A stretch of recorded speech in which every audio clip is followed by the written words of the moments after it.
Do we ever know what we're going to do at the beginning of these videos? We really should have planned on this. No, we don't know. We never know what we're going to do at the beginning of these videos.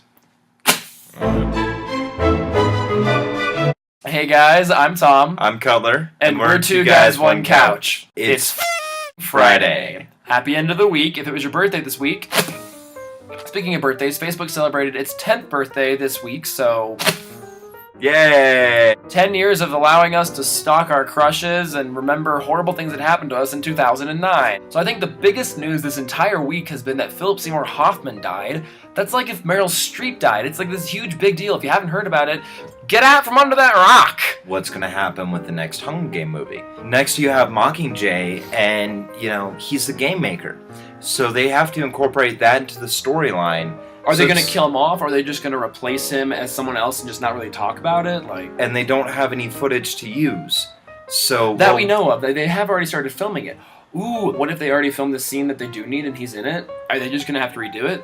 So many questions. We'll see. Moral of the story is, don't do heroin. Next we have J.K. Rowling, adding a little bit more buzz to her books. Harry and Hermione should have gotten together. What she said was that Hermione and Ron was like a fantasy that she had. She said that she wanted them to get together. However, she knows that if they really did, they'd have to go through therapy for marriage counseling, and they'd probably get a divorce because they were so opposite and headbutting. The biggest thing was that they didn't really have anything in common. And basically, she was so determined that they shouldn't have gotten together, she thought about, in the series, killing off Ron. You don't kill off Ron! I actually appreciate the fact that they ended up together. I felt that it really added some depth into the story. Would it have been impactful had Harry and Hermione gotten together while Ron went away? Or if Ron was dead, what would have happened with the books? Personally, I love J.K. Rowling, but I think this was just like a publicity stunt. Also, in lesser news, Gwen Stefani tweeted this week a picture of her as a child, saying that she looked a little bit chunky. And a lot of her fans came out basically saying, if that's chunky, what am I, Gwen? For the longest time, she's been seen as this woman who's so comfortable with her body, and she's been an icon for girls who have been shamed because of their weight, and all of a sudden she's posting pictures of herself being chunky. So it's a what were you thinking moment. Why would you say that? In the comedy district, Jimmy Fallon is going to be taking the place of Jay Leno on The Night Show. And Seth Meyers is going to be taking his place. What do you think of this switch? Because everyone kind of loves Jay Leno. What do you think of Jimmy Fallon? I personally don't think he's that funny. I think Conan O'Brien probably might have even made a better choice than Jimmy Fallon. He was Conan a couple of years ago. Jay Leno was fired, and Conan took his place for a couple of years. Right. And then Jay Leno fought for the spot back, and Conan has his own show now. So... Oh, that's right. Yeah. See, I knew there was something with that. Because okay. Conan, I think, is kind of on par with Jay Leno, although they hate each other, so that would have been awkward. Having Conan on the show to talk about, taking over his spot. Speaking of which, Jimmy Fallon made a joke about Jay Leno and the members of his band losing their jobs. How unclassy, Jimmy. I am gonna miss that big clefted chin more than anybody. I love Jay Leno. We're gonna miss him. Hope Jimmy Fallon can do a good job. And Seth Meyers, I don't know much about him. Our favorite part of this segment...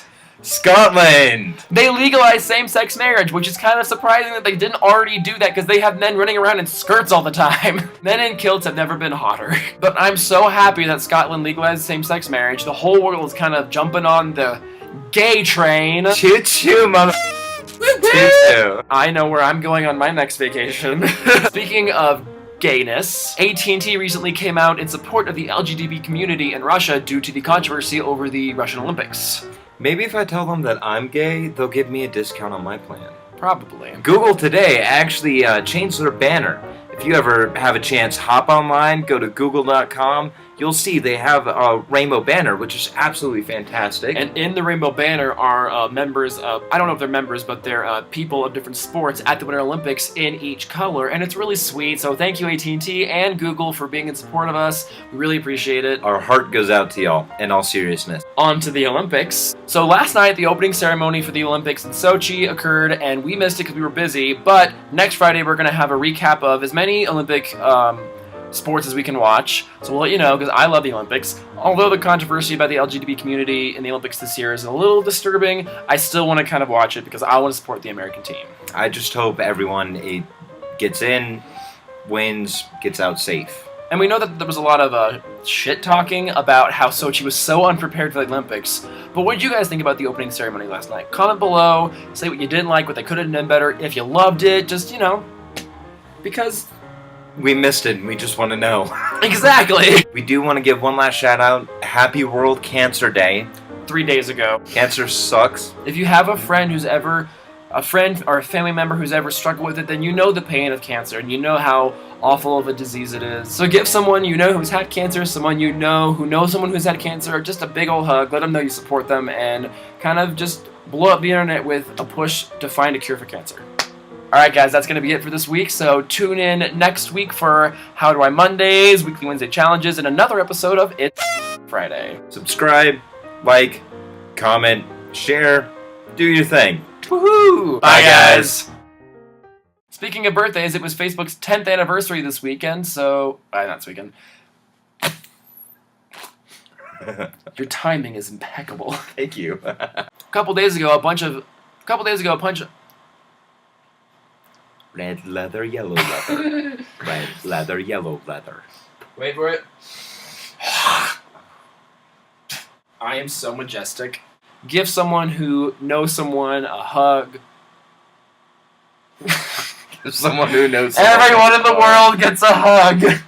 You get a hug, and You get a hug. Everybody gets a hug. Happy birthday, Kate. She's my sister, if you didn't know her. Obviously, none of you know her. If you didn't know her. Ooh. Oh, what happened? Oh no. It didn't... What happened? Oh, it slept. Passed out. Oh, good. Oh, my God. We thought the computer deleted everything I would have broken your computer so hardcore. It would have been out the window.